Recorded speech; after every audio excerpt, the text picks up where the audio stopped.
Fala comigo, povo bonito, bem-vindos para o primeiro episódio do De Frente com o Corrêa. Eu sou o Matheus Corrêa e você tá de frente comigo. Ai, seguinte, hein? Hoje vamos falar de um temazinho que tá sempre nas manchetes dos jornais. E vamos falar de corrupção, né? Esse mar de corrupção que inunda o Brasil.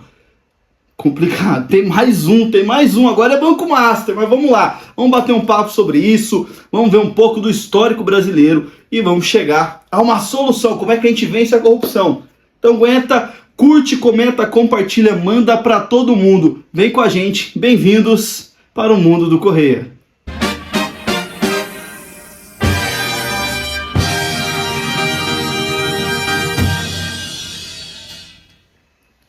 Seguinte, povo bonito, mais uma vez, manchete dos jornais, corrupção. Agora é esse tal de... Nunca tinha ouvido falar, eu não sei você, tá? Mas eu nunca tinha ouvido falar em Banco Master. Eu nunca tinha visto esse banco e, de repente, esse banco tava fazendo um monte de treta, tá afetando o mercado econômico brasileiro. Loucura, tá? Loucura das grandes. Mas vamos comigo aqui. Eu estava até pesquisando para a gente fazer uma volta no tempo. Estou com 26 aninhos. E quando eu era pequeno, né? Popular era o mensalão. Há 21 anos atrás, junho de 2005, estourou o escândalo do mensalão.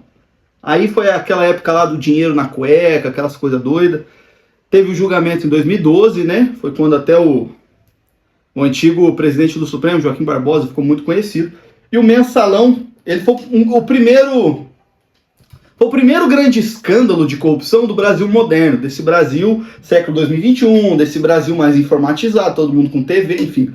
Ainda não tínhamos internet, mas o mensalão é esse primeiro grande impacto. E desde que eu me lembro, o brasileiro, essa relação do povo com o político, ela sempre foi assim, político é corrupto, político é do mal, né? Sempre teve isso e o mensalão potencializou isso. Ele mostrou muito dessa corrupção dessa classe política e o problema é que o sentimento pós-mensalão chamou atenção, manchou nomes, mas foi de impunidade. Terminou, teve julgamentos, teve umas prisãozinhas que durou um tempo aqui e ali, mas você não teve com o mensalão grandes mudanças no cenário de combate à corrupção do Brasil, nem nada disso. Foi um período que marcou o povo, só que o povo brasileiro ainda era muito passivo. E o que acontece? O mensalão, ele aconteceu, entre aspas, na época certa. Matheus, como assim? Tem época certa para escândalo de corrupção? Por incrível que pareça, tem. Infelizmente, o brasileiro não luta por ideais e valores. O brasileiro luta por comida na mesa e por sobrevivência. Infelizmente, o cenário do Brasil histórico meio que empurrou também o povo a isso, tá? Não vou nem... É muito fácil acusar os problemas disso. O ponto é, país pobre, as pessoas querem sobreviver, as pessoas querem, enfim, viver sua vidinha. O Brasil não tem um senso super comunitário, enfim. Existe aquele senso muito familiar, mas não aquele senso nacional, o Brasil... Isso até começou a surgir um pouco de um tempo para cá. Então, nessa época do mensalão, o Brasil estava num boom econômico. O maior boom econômico recente do país. O país estava numa crescente maravilhosa, aquele famoso boom das commodities, né? Se você não sabe o que é commodity, eu também não sei, não, tô brincando. Eu sei que tem a ver com gado, eu sei que é o nome que dão para as coisas do agro que é vendida, chama commodity. É o que eu sei para poder te falar de um jeito simples, né? Então estava no boom das commodities, Brasil vendendo para a China, China crescendo, Brasil vendendo carne para o chinês comendo carne, coisa linda, crescendo. Você teve até aquela crise, né, imobiliária lá de 2008 que afetou o mundo inteiro, só que no Brasil os efeitos foram mínimos, né? Até o presidente da época, nosso querido presidente Lula, falou que era uma marolinha essa crise. O Brasil bombando, os bolsas começando, as universidades públicas bombando, todo mundo indo fazer faculdade, aquela coisa linda. A década de 2000 a 2010 ali foi um boom para o Brasil, econômico, social, ascensão da classe média, tudo isso. Então, isso tudo fez com que o impacto do mensalão no coração das pessoas fosse pequeno. Então ficou ali nas manchetes, na TV. Passaram-se alguns anos, pós governo Lula, você tem o governo Dilma, a economia já começou a degringolar. De 2012 para frente, a economia começa a cair. A gente começa a ter as tretas, você talvez não se lembre tanto, mas dos estádios da Copa do Mundo de 2014. Então, tudo naquele período ali tinha treta.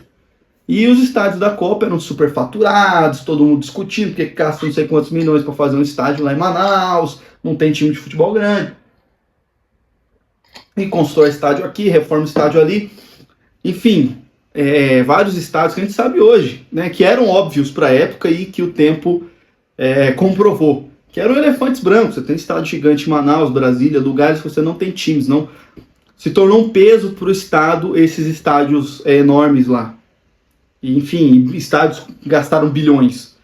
Nesse meio, você tem o governo gastando bilhões com estádio, com essa firula da Copa, as pessoas no Brasil começando a passar dificuldade, a economia já não está mais tão boa, começa a se ter problemas. Em 2013, boom, eclode as manifestações, coisa linda, povo na rua, começou por conta das tarifas de ônibus aumentando, só que em 2013, as tarifas de ônibus elas foram o estopim, né, foi a fagulha.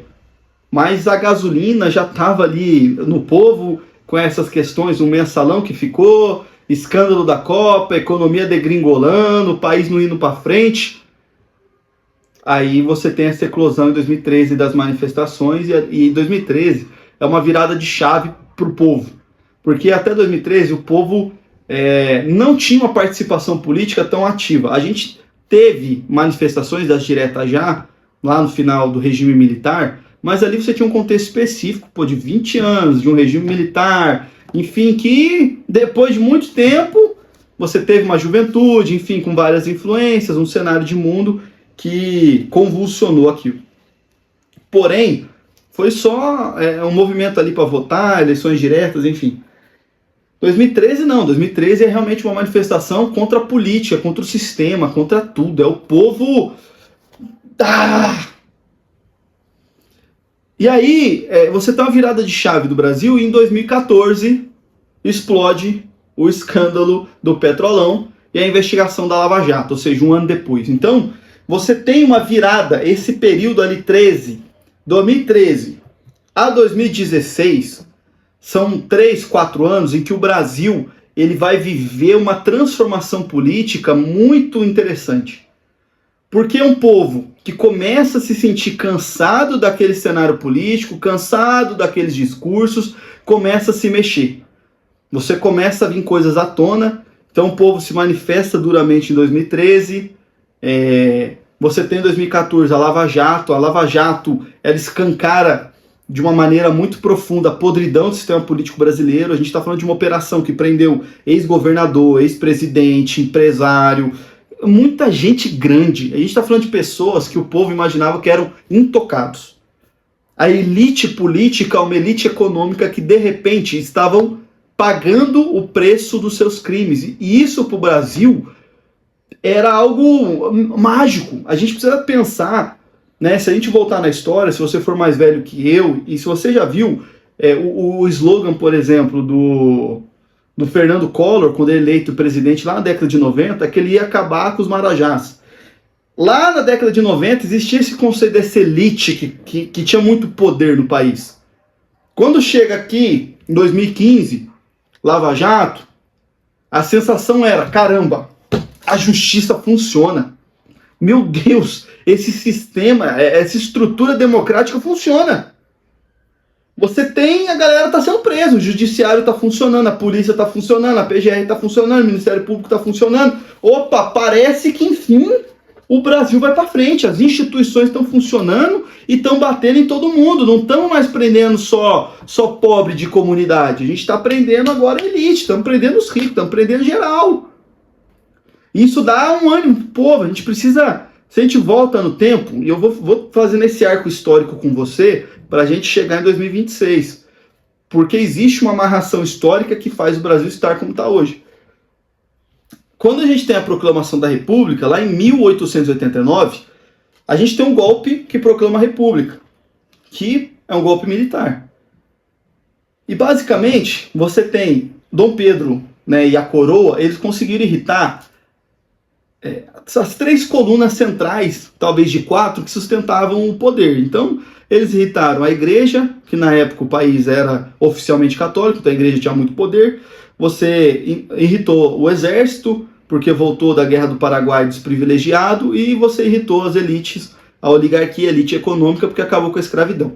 Então, essa galera se une e derruba o governo. Basicamente é isso. Dom Pedro não resiste, enfim, comete o maior erro da história do Brasil, um grande líder que na hora que a gente mais precisava, e talvez a idade tenha pesado, a gente está falando de um cara que já era velho, já estava na reta final, infelizmente ele não quis lutar, achou que aquele era um anseio do povo e não era um anseio popular, não tinha povo na rua na proclamação da República, tinham elites querendo poder, tanto que o presidente americano da época, você pode pesquisar na internet, eu posso estar enganado, se eu não me engano era o Lincoln, mas posso estar confundindo os nomes, mas o presidente americano da época tem uma declaração que ele disse que a única democracia da América Latina havia acabado. Então, a queda da monarquia não era uma chegada da democracia, mas um fim da democracia, porque a monarquia era um sistema que existia meios muito democráticos, era um sistema muito sólido, e a República Velha, a República do Café com Leite, não era. Então, o Brasil só vai começar a ter cheiro de democracia em 1946. Quando acaba a Era Vargas, enfim. Então, a gente está falando de 60 anos, quase. Pós-monarquia para a democracia chegar de fato. Então, a gente está falando de um país que, historicamente, ele teve elites políticas, militares e econômicas que governaram o país. Em 2015, 14, 16, a gente sentiu que a gente venceu.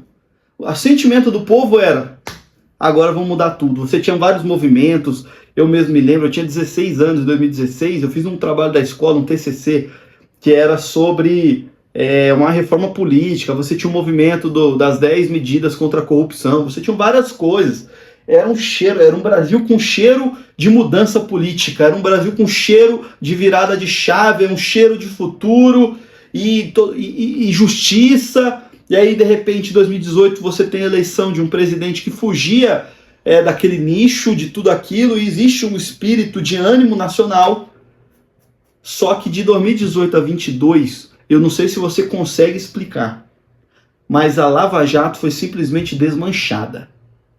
Conseguiram, agentes políticos e judiciários conseguiram desmanchar a Lava Jato. É igual se você for desfiando uma costura, sabe? De mansinho, mansinho. E a imprensa não falou nada, ficaram, ó. Então o povo que tinha visto o ex-presidente preso, tinha tido impeachment de presidente, estava tendo reformas no país, elegeu um presidente totalmente fora daquele sistema, de repente aquele sistema aos pouquinhos começa a virar o jogo. E em 2022, a eleição do Lula é como uma sentença de derrota. Porque basicamente aquele presidente que era símbolo daquelas medidas de corrupção, agora era o presidente. Agora ele estava de novo ao poder. Ou como disse o vice-presidente dele, Geraldo Alckmin, né?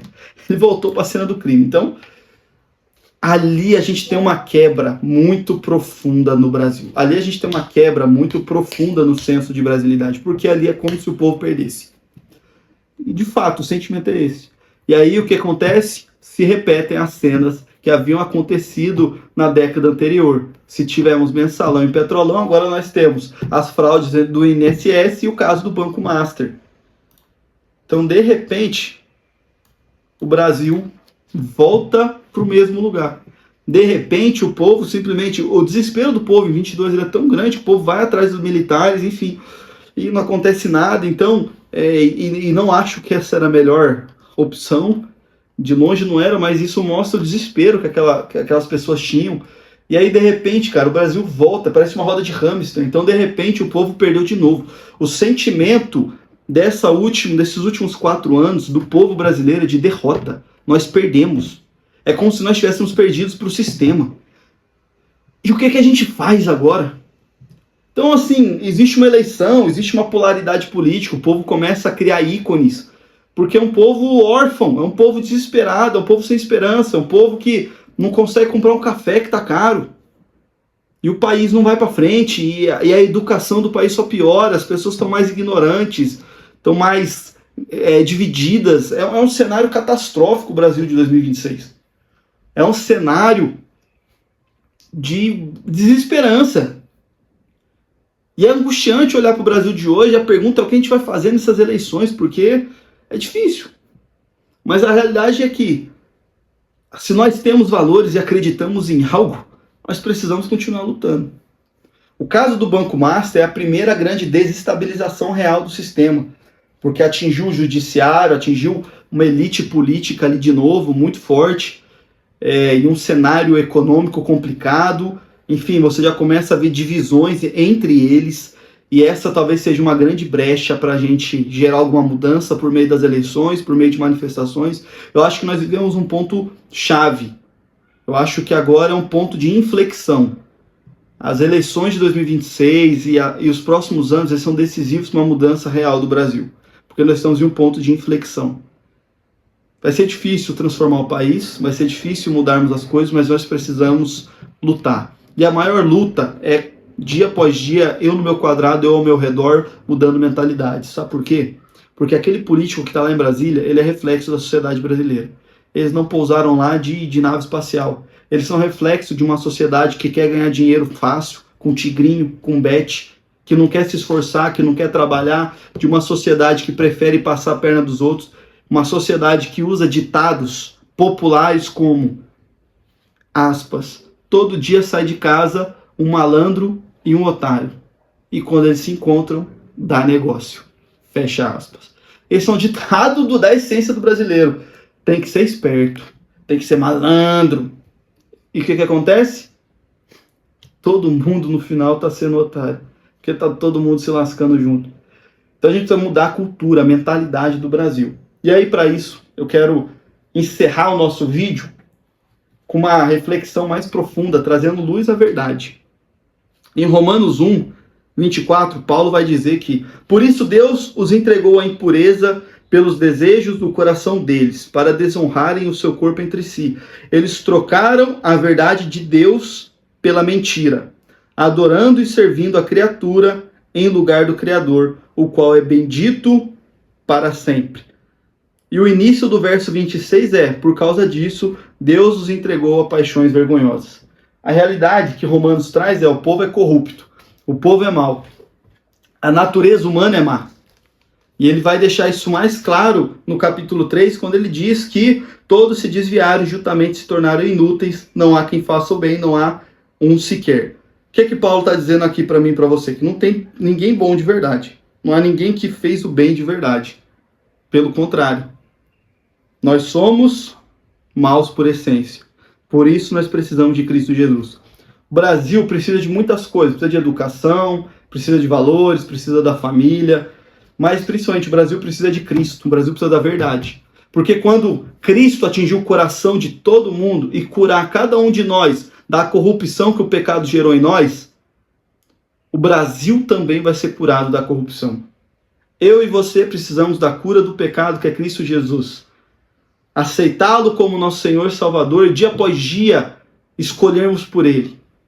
E com a nossa escolha diária, e cada dia, cada um a mais, caminhando com Cristo, aí sim, verdadeiramente, não só o Brasil vai ser transformado, mas gerações serão transformadas, o mundo será transformado, e principalmente eu e você seremos transformados. Meu querido, espero que você tenha gostado, deixa o like, comenta, compartilha, põe pra fora o que tá no coração, só não xinga, pelo amor de Deus, tá? Um beijo do gordo e até o nosso próximo vídeo.